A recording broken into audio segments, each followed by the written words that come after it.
Shalom sahabatku. Sebelum kita merenungkan kebenaran firman Tuhan di pagi hari ini, mari kita sama-sama berdoa. Bapa kami yang di surga, kami mengucap syukur buat pagi hari ini. Kami berterima kasih untuk nafas kehidupan yang masih Tuhan berikan untuk setiap kami pagi hari ini. Hari ini kami ingin mendengar tentang kebenaran firman-Mu, biar kebenaran firman-Mu yang terus menuntun dan mengajar kami sepanjang hari ini. Amin. Pagi hari ini, kita akan merenungkan kebenaran firman-Nya dengan tema kacang lupa kulitnya. Mari kita buka Alkitab di dalam kitab Ulangan pasal 16 ayat yang pertama sampai ayat yang ketiga. Demikian firman Tuhan. Ingatlah akan bulan Abib dan rayakanlah Paskah bagi Tuhan Allahmu, sebab dalam bulan Abib itulah Tuhan Allahmu membawa engkau keluar dari Mesir pada waktu malam. Maka engkau harus menyembelih kambing domba dan lembu sapi sebagai korban Paskah bagi Tuhan Allahmu di tempat yang akan dipilih Tuhan untuk membuat namanya diam di sana. Janganlah engkau makan sesuatu yang beragi besertanya. 7 hari lamanya engkau harus makan roti yang tidak beragi besertanya, yakni roti penderitaan, sebab dengan buru-buru engkau keluar dari tanah Mesir.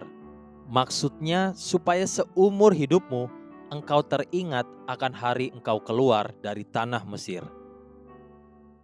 Pada bulan Abib, di mana seluruh bangsa Israel diajarkan, bahkan diperintahkan untuk selalu mengingat akan perbuatan tangan Tuhan, dan bagaimana Tuhan telah menolong dan menyelamatkan mereka dari tanah perbudakan, lalu menuntun umat Tuhan untuk berjalan menuju tanah perjanjian.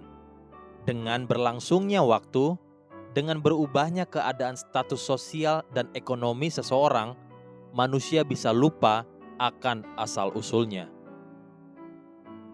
Tuhan mengerti benar bahwa manusia bisa dengan mudah melupakan apa yang sudah terjadi di dalam hidupnya. Itulah sebabnya Tuhan menekankan berkali-kali, jangan melupakan Tuhan Allahmu. Jangan lupakan dari mana engkau berasal dan siapa yang telah menolongmu. Dengan kata lain, jangan menjadi kacang yang lupa kulitnya. Hanya orang-orang yang tahu dan ingat akan hal-hal buruk yang pernah dia alami. Orang itu adalah orang-orang yang dapat bersyukur, sebab orang-orang demikian sadar, jika bukan karena Tuhan yang tolong, maka saya pasti sudah hancur. Di dalam Lukas pasal 17, satu ketika Tuhan Yesus dihadang oleh 10 orang kusta yang semuanya berkata, "Guru, kasihanilah kami." Atas kasih karunia Tuhan, ke-10-10-nya orang-orang kusta itu sembuh dan ditahirkan. Namun dari ke-10 orang kusta tersebut, ada satu yang membuka matanya. Lukas pasal 17 ayat 15 berkata, seorang dari mereka ketika melihat bahwa ia telah sembuh, kembali sambil memuliakan Allah dengan suara nyaring. Coba perhatikan sungguh-sungguh, semua itu adalah orang kusta. Tidak dikatakan mereka orang buta. Tapi kenapa hanya satu yang melihat bahwa dia telah sembuh? Bahkan Tuhan Yesus pun heran dan bertanya. Di Lukas pasal 17 ayat 17, lalu Yesus berkata, bukankah ke-10 orang tadi semuanya telah menjadi tahir? Di manakah yang 9 orang itu? Injil Lukas secara tegas melukiskan bahwa tentang yang satu orang tadi, dia melihat seakan-akan bukan sekedar mata jasmaninya yang terbuka, tapi juga mata hati nuraninya.